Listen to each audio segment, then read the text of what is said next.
For decades, Connie Smith let the music speak. She sang the heartbreak. She carried the silence. She never chased the spotlight beyond the song. But at 84 years old, the quiet finally lifts. And for the first time, Connie Smith speaks openly about the man who changed the course of her life before she even understood what was happening. That man was Bill Anderson. Connie Smith was born Connie Joan Ramey on August 14, 1941, in Elkhart, Indiana. Her beginnings were humble and often difficult.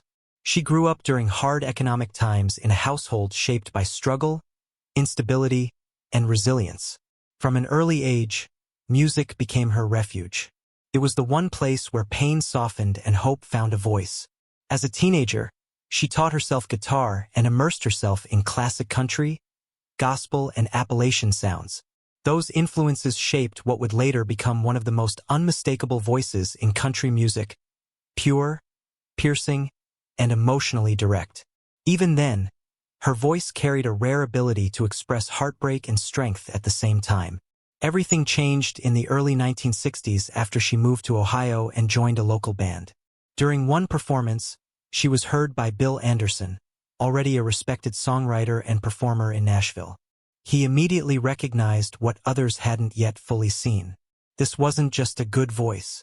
It was a voice that felt honest.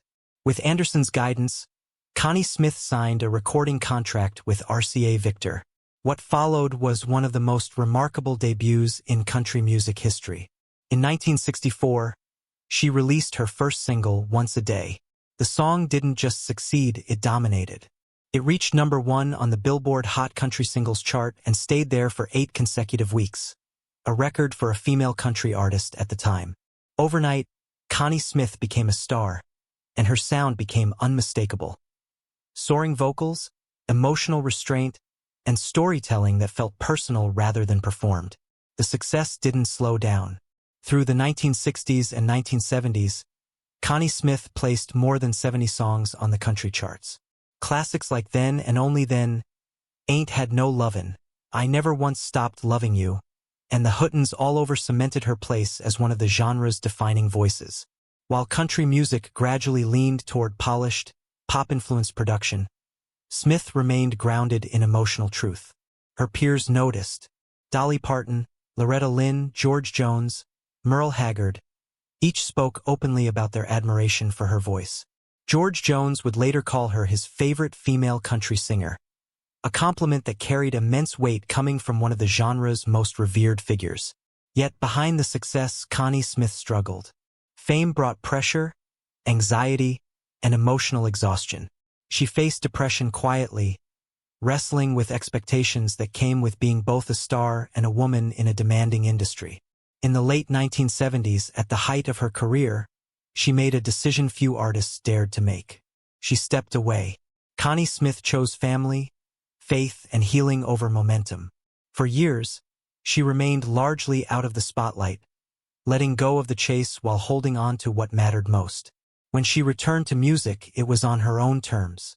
Her later albums carried a softened voice but deeper emotion, earning critical praise and renewed respect. By the early 2000s, her legacy had moved beyond charts and awards. In 2002, she was ranked 9th on CMT's list of the greatest women in country music. In 2012, she was inducted into the Country Music Hall of Fame, her influence officially etched into history. Throughout it all, Bill Anderson remained a constant figure in her story. Now, at 84, Connie Smith reflects on that relationship with clarity and grace.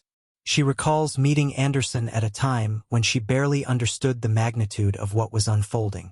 She was a young woman from Ohio who could sing. Suddenly, she was being pulled into a world far larger than she imagined. Anderson wasn't just part of that world. He was one of the people who helped guide her through it. Anderson didn't just hear her voice. He understood it. He wrote songs that fit her emotional range so perfectly they felt almost personal. Once a Day was only the beginning.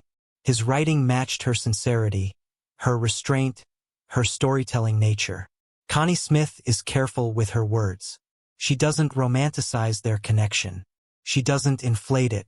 She makes one thing clear: it was built on respect. In a male-dominated industry, Bill Anderson never talked down to her. He never tried to reshape her image. He believed sincerity mattered more than flash, and that belief gave her confidence when she needed it most. He treated her as an artist, not a novelty. As their careers evolved, their paths crossed and separated. Smith focused on family and faith. Anderson continued writing and performing. Time passed. Perspective deepened. Looking back now, Connie Smith doesn't speak with nostalgia. She speaks with gratitude. She doesn't live in the past, but she honors it. And she honors the people who helped her survive it with her dignity intact. Bill Anderson, she says, helped give her a voice not just on records but as a person. At 84 years old, Connie Smith isn't rewriting history. She's finally telling it in her own quiet, unmistakable way.